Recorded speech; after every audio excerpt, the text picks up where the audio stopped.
अगर मैं आपसे कहूं कि अब केवल राफेल नहीं बल्कि S-400 भी तैनात होगा बंगाल के अंदर।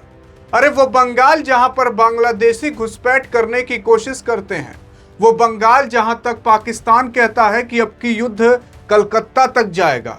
लेकिन सवाल ये उठता है कि आखिरकार ऐसा क्या हो चुका है कि अब आतंकवादियों और बांग्लादेश, पाकिस्तान, चाइना की तो पैंट गीली हो चुकी है।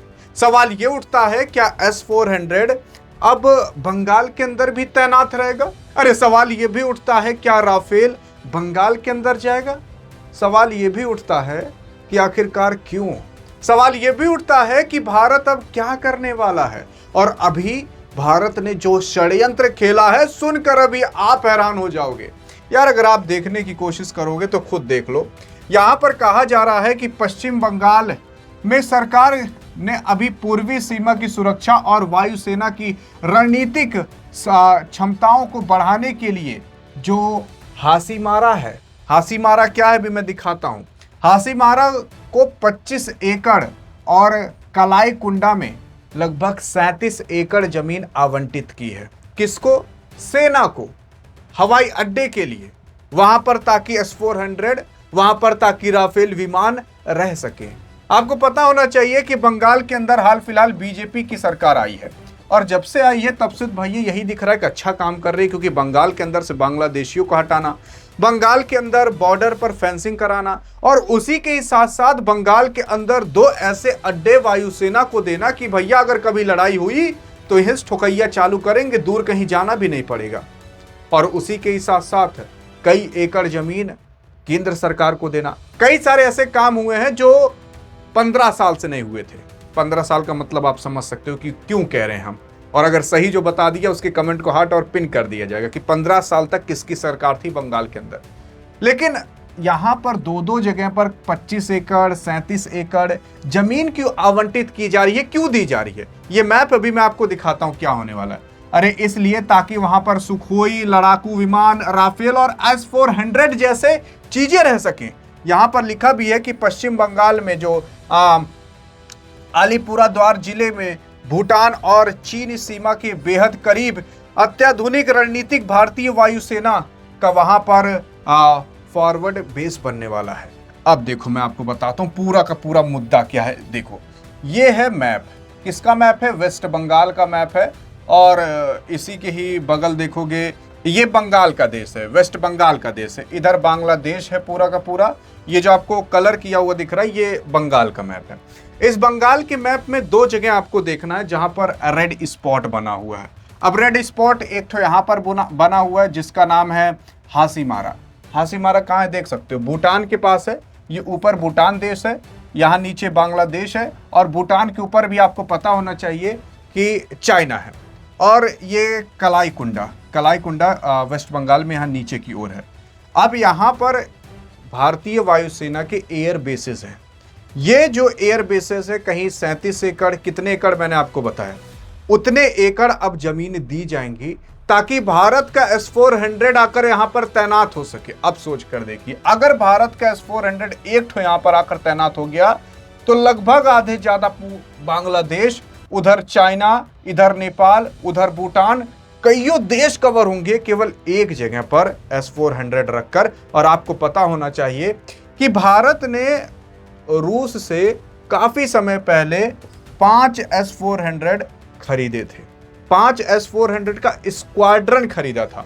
अब एक स्क्वाड्रन के अंदर कईयों S-400 आते हैं। अब कितने आते हैं वो मैंने आपको कई महीने पहले वीडियो या पिछले जन्म में बताया था कि कितने S-400 आते हैं। देखते हैं अगर आपको याद हो, बता पाते हो कि नहीं। और अगर सही बता दिए कि एक स्क्वाड्रन के अंदर कितने इस तरीके की बैटरियां यानी कि S-400 आते हैं तो आपके कमेंट को हार्ट और पिन भी कर दिया जाएगा, बस देखने के लिए कि याद है कि नहीं।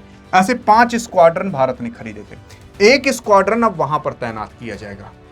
और सुनिए तो सही, केवल इतना ही नहीं, भारतीय सीमाओं की सुरक्षा और रणनीतिक मजबूती के लिए भारत द्वारा खरीदे गए S-400 मिसाइल डिफेंस सिस्टम की जो 4 स्क्वाड्रन है भारत को भी मिल चुकी है। 5 स्क्वाड्रन खरीदा था, 4 स्क्वाड्रन मिल चुकी हैं। और उसी के साथ साथ एक और किस्सा यहां पर आता है, ध्यान सुनिएगा तभी समझ पाओगे यार भारत के बारे में।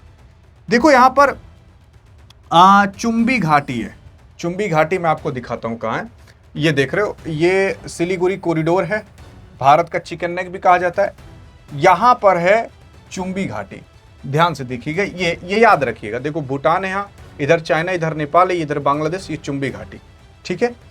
चुंबी घाटी, इसे चुंबी वैली भी कहा जाता है, के पास होने के कारण जो सिलीगुड़ी कॉरिडोर यानी कि चिकन नेक भारत सुरक्षा के लिए ये बेस बहुत महत्वपूर्ण है। यहाँ पर भी कहा जा रहा है कि S-400 रखा जाएगा, मेन यहाँ पर रखा जाएगा। अब समझते हैं कि आखिरकार कहाँ पर रखा जाएगा। यार ध्यान से समझिएगा, तभी आप भारत के बारे में समझ पाओगे और आगे क्या होने वाला है, मतलब मजा आ जाएगी। आप कहोगे कि मतलब इससे तगड़ा अब क्या ही हो सकता है। ये देख रहे हो, ये है सिलीगुड़ी कॉरिडोर, ये भारत का इधर 7 सिस्टर आ जाता है। ये है सिलीगुड़ी कॉरिडोर जिसे चिकन नेक कहा जाता है, मतलब भारत के सबसे कमजोर एरिया है। अगर आप इस एरिया को काट दोगे ना तो भारत के इधर वाला पोर्शन, इधर वाला पोर्शन टूटकर अलग हो जाएगा। और आपको पता होना चाहिए कि बांग्लादेश ने एक बार धमकी दी थी कि चाइना पाकिस्तान आओ तुम इसे तोड़ दो, ताकि इधर का भारत का नक्शा अलग हो जाए, इधर अलग हो जाए। तो भारत जो इधर कनेक्शन बना लेता था वो नहीं बना पाएगा। और मैं आपको बता देना चाहता हूं कि कई जगह तो ये जो सिलीगुड़ी कॉरिडोर है केवल चंद कुछ किलोमीटर का है, 20-22 किलोमीटर का, इतना सकरा ये रास्ता है। और यहाँ पर काफ़ी ज़्यादा ट्रैफिक भी रहता है, क्योंकि यहाँ पर जो चीज़ें ट्रांसपोर्ट करनी पड़ेगी सब चीज़ें यहीं से तो गुजरेंगी। अब अगर भारत यहाँ पर ला करके चुंबी घाटी में एक S-400 खड़ा कर दे, एक स्क्वाड्रन, किसी का औकात है कि आकर भारत से यहाँ पंगा ले लेगा? किसी का औकात नहीं है।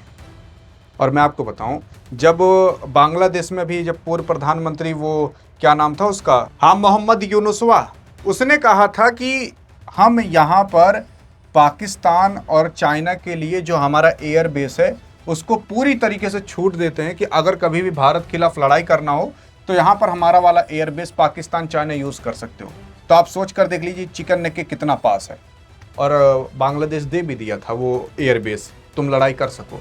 इसी को तोड़ने के लिए सब पीछे लगे रहते हैं, यही चिकन नेक तोड़ने के लिए। और अब यहाँ पर अगर S-400 खड़ा हो जाएगा तो आपको पता है कि क्या हो जाएगा। और 2016-17 में आई थिंक जो मेघालय, ये भारत का राज्य है ना, उसने कहा भी था कि यार भारत तुम यहाँ बांग्लादेश के बीच से इस तरीके के क्यों ना एक ठो रास्ता बनवा दो। तब शेख हसीना की सरकार रहा करती थी, ताकि यहाँ से हमें इतना ना आना पड़े, हम यहीं से ही डायरेक्ट चले जाएं। सोचो अब ये रास्ता बहुत ज़्यादा बड़ा पड़ जाता था, ये वाला रास्ता बहुत कम, मतलब बहुत कम डिस्टेंस का रहेगा, आराम से ट्रक यहाँ से आ चली जाएंगी। लेकिन बांग्लादेश ने दिया नहीं, वैसे कोई भी देगा नहीं कि अपने देश के बीच से इस तरीके से जाने दें। लेकिन हाँ, भारत ने कुछ एरिया बांग्लादेश को दे रखा है, जिसे 3 बीघा कॉरिडोर भी कहा जाता है। लेकिन हाल फिलहाल भारत ने बहुत मतलब अनाउंस कर दिया था कि हम अपना चिकन नेक ये थोड़ा मोटा करेंगे। मोटा का मतलब इतना मोटा करेंगे, इतना मोटा का मतलब आप समझ रहे हो? नहीं समझ रहे? इसलिए यहाँ पर ये सारी व्यवस्थाएं की जा रही हैं कि आगे चलकर अगर भारत को अपना चिकन नेक मोटा करना हो तो किया जा सके। लेकिन मेन कारण ये भी नहीं है। मेन कारण ये है कि पहले भारत को व्यवस्था करनी है पीओके की। और भारत जब अभी कुछ समय बाद पीओके लेगा ना, तो भारत की कमजोर नस यही है चिकन नेक। तो पाकिस्तान डायरेक्ट यहीं पर अटैक करेगा। और इसी वजह से भारत पहले से उन सब चीज़ों की व्यवस्था बना ले रहा। और मैं आपको बता दूं, जिस दिन ये वीडियो रिकॉर्ड हो रही है उसी दिन ये खबर आई कि चाइना ने भारत कह दिया कि तुम हमारे मित्र हो। क्या विश्वास करोगे? नहीं करोगे ना। यही सच्चाई है। अजीत डोभाल साहब भी वहां पर गए थे। और इसी वजह से कहा जा रहा है कि अब भारत जो रणनीतिक गेम खेल रहा है वो काफ़ी तगड़ा खेल रहा है। और बाकी यहाँ पर वही तमाम चीज़ें लिखी हैं कि वहाँ उन एयरबेस पर ये सुखोई 30, SU-30 और फाइटर जेट्स के साथ साथ हॉक ट्रेनर एयरक्राफ्ट भी तैनात हो सकते हैं। और 9000 फीट यानी कि करीब 2.7 किलोमीटर का लंबा वहाँ पर आपको रनवे भी मिल जाएगा। कहाँ पर? कलाईकुंडी एयरफोर्स पर। और सुखोई M30 MKI और उसके बाद हॉक ट्रेनर विमान भी आप वहाँ पर तैयार रख सकते हो। अब भारत वेस्ट बंगाल के अंदर इतना जिज्ञासु क्यों है? बीजेपी इतना जिज्ञासु इसलिए है क्योंकि चिकन नेक अगर टूटा तो भारत बहुत बुरी स्थिति में जा सकता है और भारत को तोड़ा जा सकता है उधर का 7 सिस्टर। और वेस्ट बंगाल को ही मजबूत करना, आप ऐसा जान जाइए, भारत को मजबूत करना है। और अभी जो काम हो रहे हैं वो काफ़ी तगड़े हो रहे हैं। देखो यार, मैं बहुत वीडियो में बीजेपी की बुराई भी करता हूँ, बहुत वीडियो में तारीफ भी करता हूँ। जहाँ सही है तो वहाँ सही है, लेकिन जहाँ गलत है वहाँ गलत है। तो गलत कहने में भी मत हिचकिचाइए, सही कहने में भी मत हिचकिचाइए। यहाँ काम सही हो रहा है तो तारीफ करिए खुल करके, लेकिन वहाँ नीट पेपर लीक हो रहा है तो वहाँ बुराई भी करिए, वो चीज़ कहिए सुधारने की। अरे सरकार है आपके और हमारे ही लिए तो है। खराब काम करेगी तो टोकेंगे, सही काम करेगी तो तारीफ भी करेंगे। बाकी अब आप क्या कहते हो कि तारीफ करना बनता है कि नहीं? अधिक जानकारी चाहिए तो इस वीडियो में मिलते हैं, तब तक के लिए जय हिंद जय भारत।